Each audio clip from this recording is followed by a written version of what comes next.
Sigawan ng mga CCS fans, Gemma Galanza birthday pala ngayong araw, kaya naman pala gigil ang mga palo at tila ayaw magpaawat. Ang lakas din at ang ganda ng depensang pinakita dito ni Gemma Galanza. Alay sa Valdez, may gigil talaga ang mga palo at kitang kita nyo na numbalik na ang kanyang lakas. Pero itong si Gaston naman kumalawit, no, ang hirap basahin ng kanyang ginawa. Pero itong si Mylene Pat, akala natin, no, bara-bara lang, pero ang lakas din ng mga palong binitawan. Risa Sato, game changer, kakaiba talaga ito, no, hindi talaga mabasa ang kanyang galawan, very unexpected, pero hindi mo mababasa ang ginalawa dito ni Kyle Negrito, which is akala natin seset, yung pala i-score pala siya. Tots Carlos huli na nga pong ipinasok dito sa set 1, pero siya pa ang tumapos ng laban dito sa set 1. Well guys, laban na nga po, no, ng Creamline Cool Smashers undefeated versus Cherry Tigo crossover. Nakita nyo, first 6 lineup pa lang ng CCS ay talagang napakalakas na. Pasok ang ating mga pambato, Liza Valdez,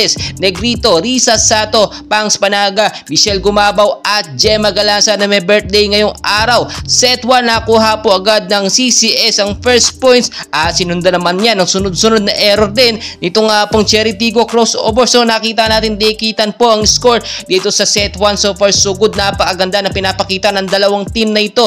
Dikitan po sila at talagang hindi nakakalamang ng husto ang team dito nga po sa set 1, no. Dikitan talaga, hindi natin mape-predict kung sino ang mananalo, patas na patas lang po sila. Pero nakita nyo bago matapos itong set 1, no, dito nga po sa pagkatapos ay talaga nakita natin umiral at talagang nangibabaw ang magandang chemistry ng Creamline Cool Smashers. So natapos ang set 1 sa score nga po nakalamang ng 3 points ng CCS sa score na 25-22 naman ang Cherry Tigo Cross. So pagdating naman mga idol ng set 2 dito, mas pinalakas pa ng Creamline ang kanilang depensa, pero nakuha po ng Cherry Tigo ang kanilang first points dito nga po sa early ng set 2. So di kita ng score dito, very intense dahil nakita nyo talagang lamang na lamang sa score ang Creamline sa early ng set 2. Pero kalagitnaan po ng set 2, no, bago matapos ay dito na nga po nakalamang ang Cherry Tigo crossover. Pero talagang humahataw at hindi naiiwan sa score ang CCS. Alam nyo yung nangyari bago matapos dito sa set 2, nagkaroon ng mga error,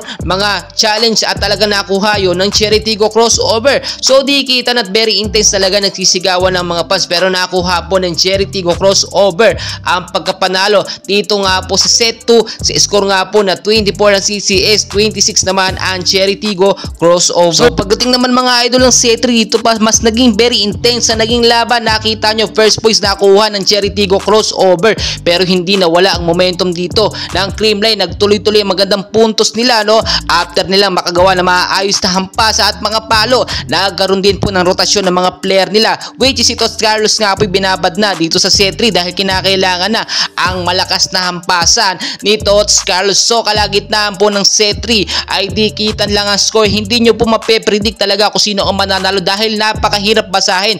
Parehas po magaling ang dalawang team na ito, Cherry Tigo at Creamline Cool Smashers. Pero nakita nyo bago matapos ang set 3 dito na umandar ang matinding chemistry ng Creamline Cool Smashers at lumalamang na nga dito ang CCS at nagkakaroon naman ng sunod-sunod na error ang Cherry Tigo crossover. So nagtapos naman po ang set 3 sa score na 25 ang CCS, 20 naman ang Cherry Tigo crossover. So set 4, eto naman ang nangyari. Ang akala natin talaga dito ay matatalo na ang Creamline at aabot pa sa set 5, pero talaga nakita natin pag ganitong very crucial at intense na ang naging laban ay mas lalong gumagaling ang Creamline Cool Smashers. Hindi na nila hinayaan pang umabot sa set 5 at talagang tinalo na nila ang Cherry Tigo crossover.